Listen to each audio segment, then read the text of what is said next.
అందరికీ స్తోత్రం చెబుదాం సరే, హల్లెలూయా. నిద్రపోయేవాళ్ళంగా చెబుదాం సరే, హల్లెలూయా, హల్లెలూయా. ఒక పాస్టర్ గారంట, ఒక పిల్లవాడు అడుగుతున్నాడంట, అయ్యా నేను కూడా ఒక చిన్న ప్రార్థన చేస్తా సమయం అడుగుతున్నాడంట. అడుగుతుంటే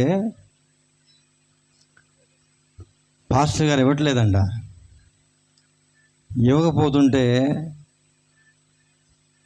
ఒకరోజు బాగా రిక్వెస్ట్ చేసి అడిగాడంట, అయ్యా నేను కూడా చిన్న ప్రార్థన చేస్తాను సమయం అని అడిగితే, సరే రోజు గోల్ చేస్తున్నాడు అని చెప్పి ఒకరోజు ప్రార్థన చేయడానికి మైక్ ఇచ్చాడంట. ప్రార్థన చేయడానికి మైక్ ఇస్తే వీడు ఒక 5 నిమిషాలు ప్రార్థన చేసి యేసు నామములో అడిగి పెట్టుకుంటున్నాం తండ్రి అన్నాడంట. ఇక ఆ తర్వాత ఏమనాలో రాట్లా.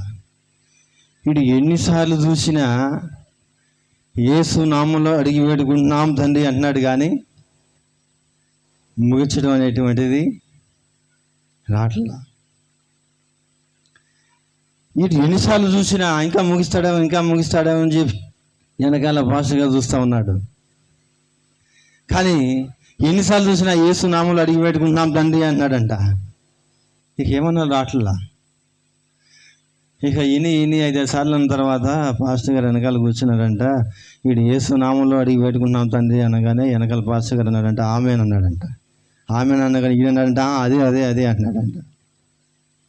ఏదంట, ఈ రాత్రి మా పరిస్థితి కూడా అట్టాగే ఉంటుందేమో. దేవునికి స్తోత్రం చెప్పి హల్లెలూయా. పరిశుద్ధ గ్రంథంలోని దేవుని వాక్యం చదువుకుందాం.